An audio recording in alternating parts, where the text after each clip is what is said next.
ថ្ងៃទី12ខែ7ឆ្នាំ2021ចំជាថ្ងៃអាទិត្យអូខេបងប្អូនទាំងគ្នានៅក្នុងវីដេអូនេះខ្ញុំសូមបង្ហាញនៅផ្លូវទៅរកផ្ទះលោកគ្រូជឿនបងប្អូនដែលមកឆ្ងាយបងប្អូនមកដល់កំពង់ថ្មបងប្អូនសួររកវត្តកំពង់ថ្មបងប្អូនចូលតាម Cloud ទ្វេវត្តមកដល់ចូលចំណុចនេះបងប្អូនកុំកាច់ស្ដាំបងប្អូនមកត្រង់រហូត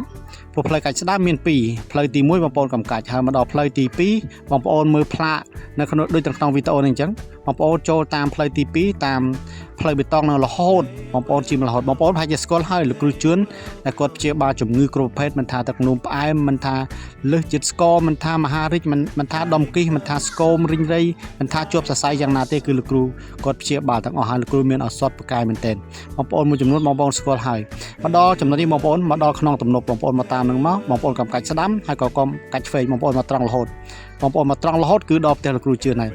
សម្រាប់បងប្អូនដែលបានចូលមកដល់វីដេអូនេះបងប្អូនកុំភ្លេចជួយ Subscribe YouTube Channel របស់បងប្អូនម្នាក់មួយផងដើម្បីបងប្អូនមានកម្លាំងចិត្តធ្វើវីដេអូចែករំលែកល្អៗសម្រាប់ជាប្រយោជន៍សម្រាប់បងប្អូនទាំងអស់គ្នាថ្ងៃមុខទៀតហើយបងប្អូនមកដល់ចំណុចនេះបងប្អូនមើលខាងឆ្វេងដៃរហូតមានកន្លែងស្អាតមែនទែនហើយមកដល់ចំណុចនេះគឺមានវត្តមួយបងប្អូនវត្តនេះគឺអត់ទាន់ដល់ផ្ទះលោកគ្រូប្រយ័ត្នច្រឡំវត្តនេះគឺជាកន្លែងដែលពុកម៉ែបងប្អូនដែលគាត់មកឆ្ងាយគាត់សុំស្នាក់អាស្រ័យគឺមានឡានមានប្រជាជនច្រើនមែនទែនហើយហួសវត្តទៅមុខរហូតបងប្អូនចិត្តដល់ហើយគឺមានប្រជាជនច្រើនណាស់បងប្អូនចំជាថ្ងៃនេះថ្ងៃអាទិត្យគឺទាំងអ្នកជាឱសថគាត់ទាំងអ្នកមកព្យាបាលបងប្អូនអើយរាប់រយអ្នកបងប្អូនចូលជិត1000អ្នកណាខ្ញុំមកលក្ខណៈគ្រួសារដែរហើយគឺមនុស្សច្រើនស្ទះមែនទែនដូចបងប្អូនបានឃើញជាក់ស្ដែងអញ្ចឹងអូខេបងប្អូនទាំងគ្នាទស្សនាទាំងអស់គ្នាតិចទៀតបងប្អូននឹងឃើញការព្យាបាលរបស់លោកគ្រូក៏ដូចជាកន្លែងដែលលក់ឱសថរបស់លោកគ្រូហើយសម្រាប់បងប្អូនដែលបានឃើញវីដេអូកុំភ្លេចជួយ Subscribe Channel YouTube បងប្អូនម្នាក់មួយផងដើម្បីបងប្អូនមានកម្លាំងចិត្តធ្វើវីដេអូចែករំលែកដល់ពុកម៉ែបងប្អូនដែលគាត់មានជំងឺឆ្ងាយកំពុងតែត្រូវការព្យាបាលរបស់លោកគ្រូក៏ដូចជាកំពុងតែរកកន្លែងព្យាបាលរបស់លោកគ្រូបងប្អូនមកដល់ចំណុចនេះមិនមែនជាកន្លែងផ្សារលក់ត្រីលក់សាច់បងប្អូនគឺសុទ្ធតែជាអ្នកជំងឺដែលគាត់មកឆ្ងាយហើយសុទ្ធតែអ្នកជំងឺដែលលក្ខណៈថាអស់ជំរឿនបងប្អូនជាសំណល់ជំងឺដែលសល់មកពីការព្យាបាលកន្លែងឆ្ងាយកន្លែងផ្សេងនេះគាត់មកហើយគ្រប់ខេត្តក្រុងបងប្អូនហើយឥឡូវលោកគ្រូកំពុងតែព្យាបាលឲ្យលោកយាយលោកតានៅខាងក្នុងហើយមានពូមិញអ៊ំដែលមកជាហោហែហើយចាប់លេខរៀងហើយលោកគ្រូក៏ច្រើនបងប្អូនថ្ងៃអាទិត្យបច្ចុប្បន្នលោកគ្រូក៏មានបច្ចុប្បន្នច្រើនអូខេបងប្អូនទស្សនាទាំងអស់គ្នាណា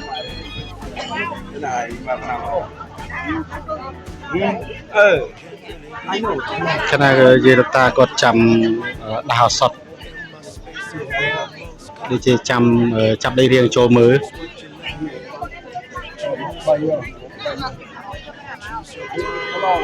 លើលោកតាកំពុងតែមើលអ្នកជំងឺ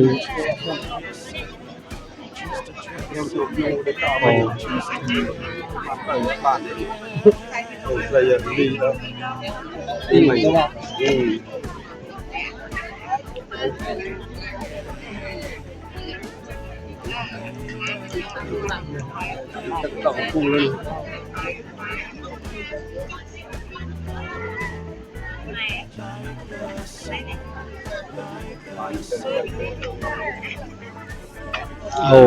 គាត់ការទាយទឹក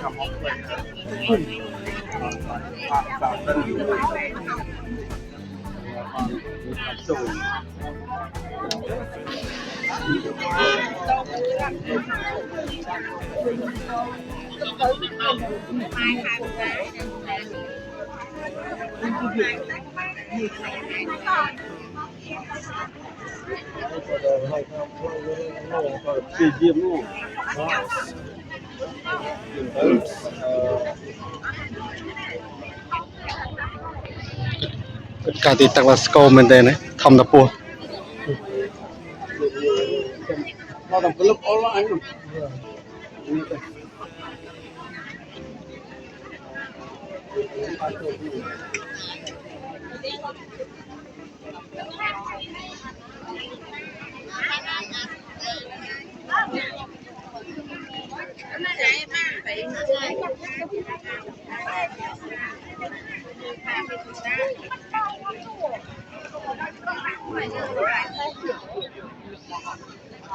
នេះគាត់អង្គុយចាំដាស់ឆ្នាំហើយបងគាត់ចាំដាស់ឆ្នាំមែនអូខ្ញុំអង្គុយចាំដែរចុះ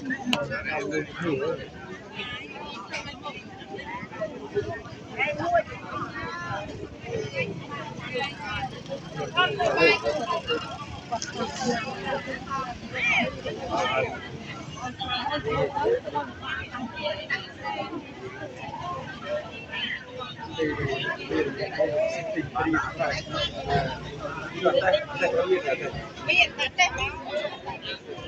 ấy chăm mơ đang để chăm mơ là cái để ai phụ được rồi bạn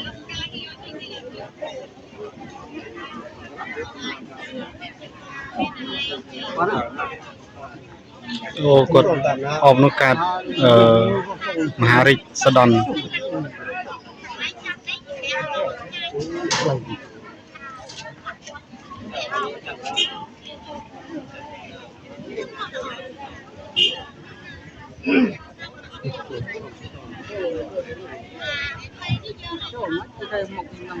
ច្រើនបងប្អូនថ្ងៃទី12ខែ7ឆ្នាំ2026មានបងប្អូនមកមើលច្រើនខ្ញុំក៏មកជាវសតគាត់ផឹកដែរបងប្អូនដោយសារខ្ញុំឡើងជាតិស្ករខ្លាំងមែនទែនបើគាត់បាត់សោះតើបើខ្ញុំវាអត់ទាន់នេះខ្ញុំទៅផឹកបានមួយឆ្នាំទៅរៀងធូរបាទកាលមុនខ្ញុំដួលម៉ូតូក៏ផ្លូវខ្ញុំវាហើមកលៀនឡើងប៉ុណ្ណឹងក៏ដៃវាប្រហែលជាទៅឡើងជាតិស្ករមួយជើងខ្ញុំនេះខ្ញុំផឹកតែថ្នាំគាត់ទេផឹកទៅអស់មកកញ្ចប់រៀងទាន់បាទឥឡូវមកជាវថែមទៀត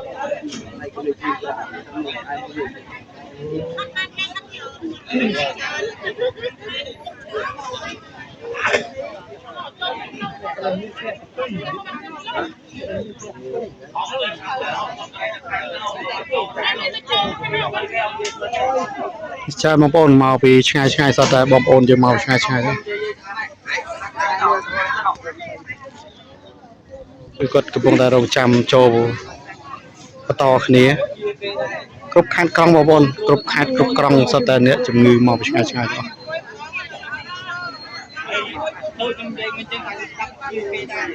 គ្រូកំពុងតែមើលឲ្យលោកយាយលោកតា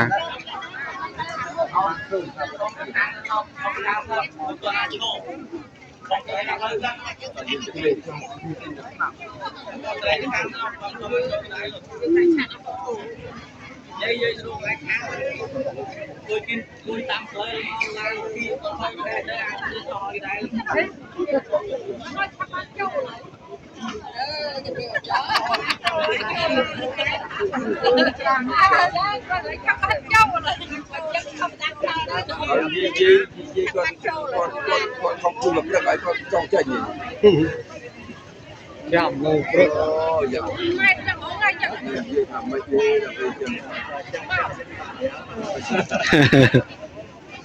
con su đấy con các cái con đây là biết con các cái quan thì có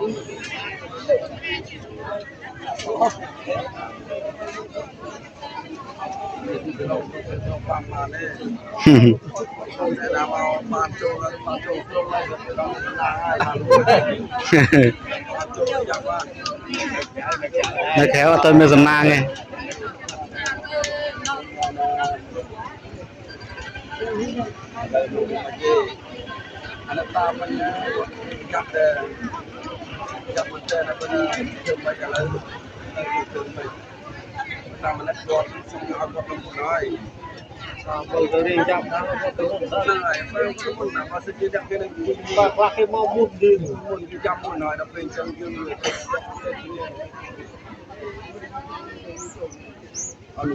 cái màu muôn thế và ông đặt xuống đấy dương nước cho ông gặp nọ lúc đi trùng ta phía và trong cái lúc mà để nó ngồi chứ ở kia nó ở đây mình chẳng gì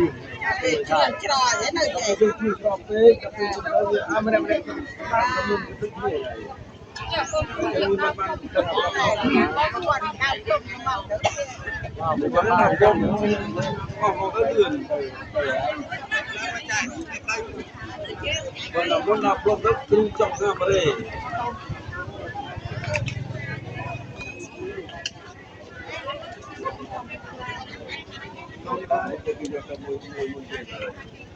គាត់ឈឺធ្ងន់គាត់ចូលមុនចុះ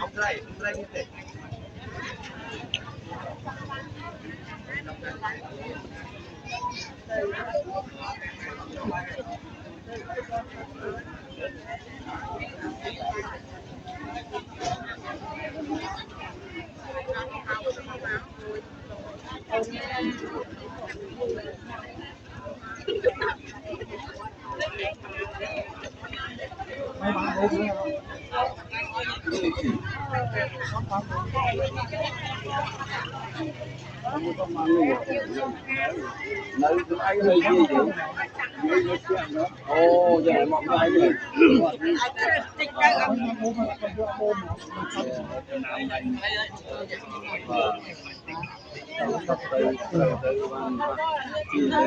Người lấy đôi bò.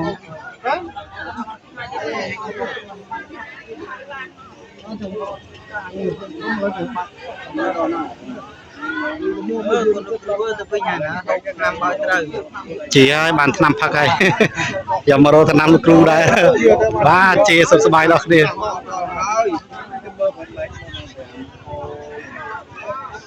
ê bạn là sao đi